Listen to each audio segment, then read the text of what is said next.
I would like to thank the Sailors Society for giving me this opportunity of connecting with you, as I feel I have an unspoken bond with seafarers and their wellness.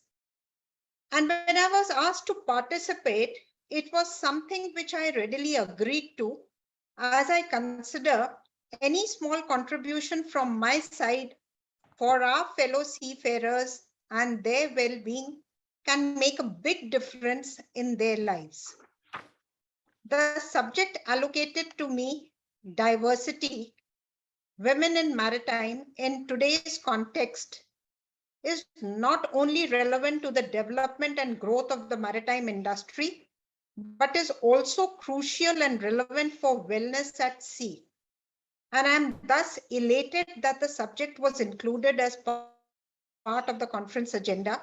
And I shall neither be sharing the statistics, which gets boring, and we all know it so well by now, nor shall I talk about that we were one of the oldest industries and why there is a gap, there is a lot of path that we need to tread.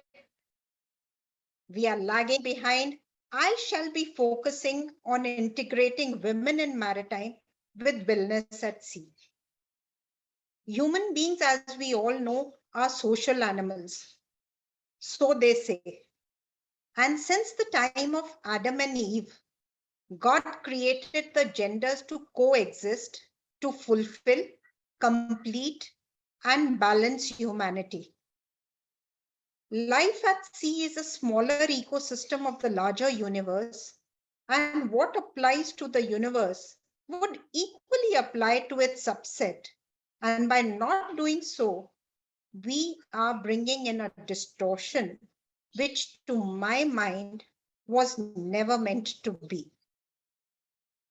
If women can go out to space, is it too much for women being out at sea? The maritime industry is considered to be a male bastion. Well, the conventions and practices that we follow are also all man-made and probably made to suit ourselves.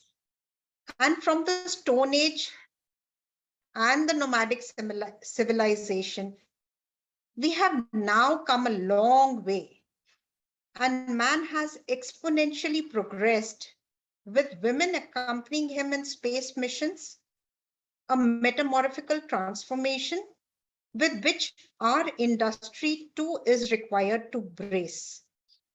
While there is no doubt that whatsoever life at sea is tough, it definitely isn't, however, as tough as going to space and being inducted in combat roles. And we have enough success stories in the maritime industry of women seafarers who have made us proud. So I consider at least one feat is achieved, that of the barrier that women are not suitable for seafaring. I think that has been disproved sufficiently. If that be the case, then why is there still resistance to employing women?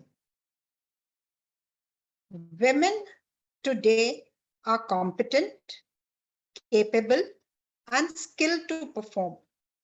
What they are looking for is simply an opportunity to prove themselves. It is our responsibility to create the right mindset for opening up avenues for employing women.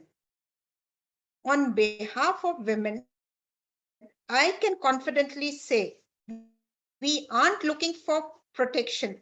We aren't looking for any special rights and anything special that the industry would resist in extending. However, we are also now venturing out of the protection of the domestic boundaries, and we are daring, ready to take risks and share the burden equally.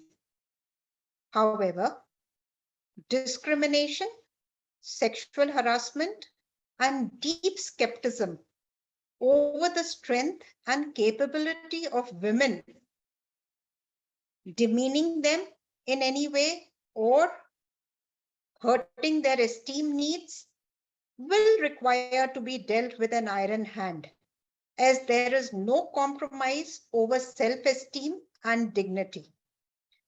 Women are definitely not ready to compromise on a safe working environment, and employers not ready to consider women are indirectly conveying their lack of ability to do so. Along with equality, the issue of equity is also coming up nowadays. The employers, while looking for equality, will also need to integrate and give concessions for equity. Are we ready for that? While in ancient times, the man went out to hunt and the women took care of the hearth, are we still wanting to live in those ages? Is this relevant in today's context?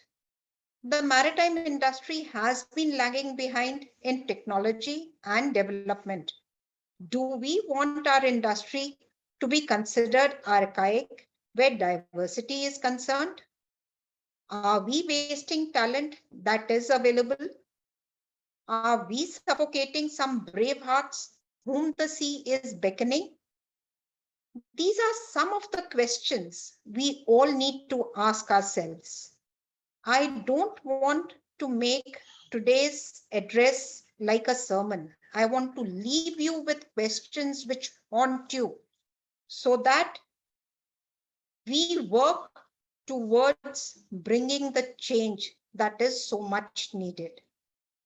This subject is thus not only relevant for seafarers, both men and women, with respect to their mindset and accepting the truth of diversity, but also for the institutions and organizations for giving larger opportunities for promoting diversity in their workspace.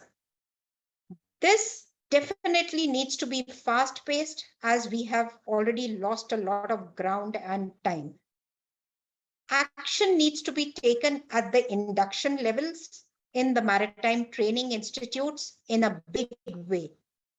Unless we see a substantial increase in the induction levels at the women cadets, we shall not see the change we want out there at sea.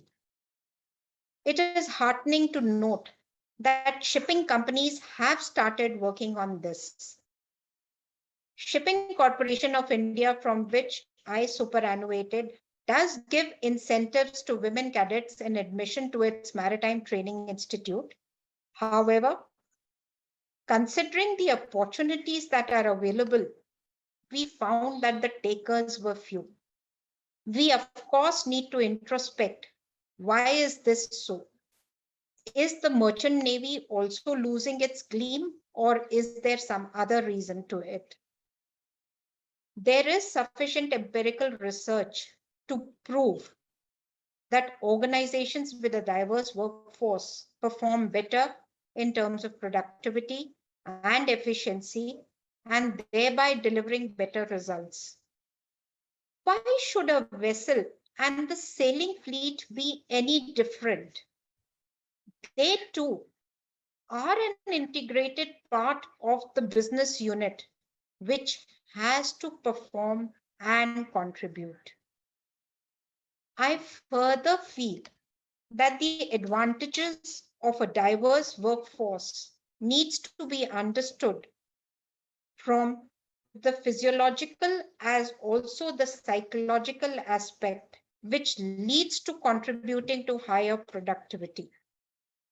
This clearly brings out that these teams are able to perform better owing to their satisfied state of mind and their happiness quotient being high, which could contribute so much for wellness at sea. We need to replicate these high productive team models on our vessels in our fleet. IMO has been supporting the cause of diversity in a big way. The celebration of the first International Maritime Women's Day on 18th May 2022 should not be seen as just another event.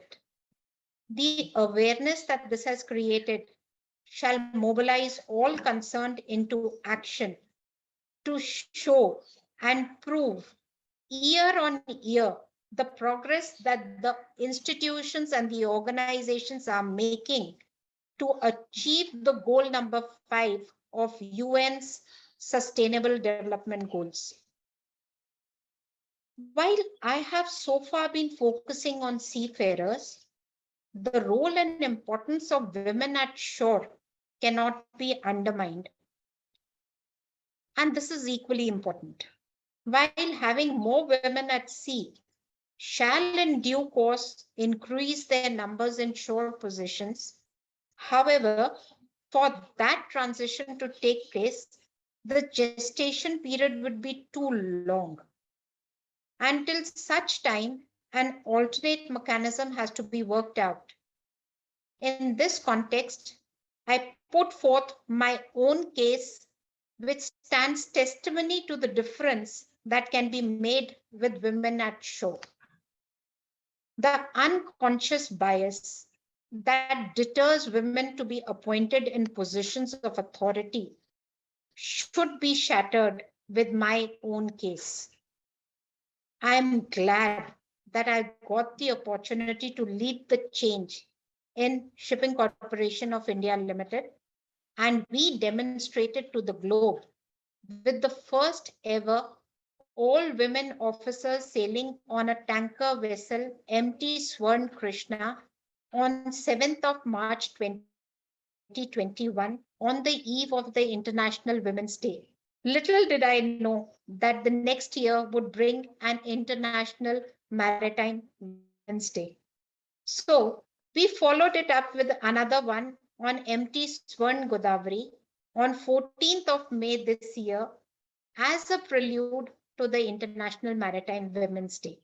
So we commemorated the event, and I ensured that at least the seeds have been sown.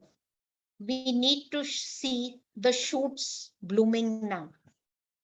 These events were not single voyages, and the women officers completed their entire contract period and performed close to 24 voyages laden with crude oil, highly inflammable on the high seas, doing light rage operations, which are supposed to be very specialized operations. I think they did not leave any stone unturned, and they have established the competence of an all-women's team. Of course, that is not the objective. We are looking for diversity, but we had to do this to demonstrate the capability and the capacity. The intent is not to have any single gender on the vessels. We are looking for equality with equity in due course. Women at shore can be a great support to women at sea. I think I've demonstrated that. And they can also be propagators and promoters of having more women seafarers. But for this to happen, I consider it is essential that women are appointed to positions where they are able to influence and drive the tide of change with the waves of transformation that is so much needed. I consider unless there are women in the right positions at shore, the fleet getting equal shall be a far cry. The organizational objective should be to bring in the right quality, for which we have to select the best, regardless of the gender. And if men can drive this, nothing like it. Else, the first visible difference that can be demonstrated is by increasing the women in shore positions as also in management positions to push the SGD agenda and drive the change, which is very much doable. The question that arises is, are the men ready to go equal? Are they ready for the change? If yes, then we should soon have equality at shore, which shall then push for equality at sea.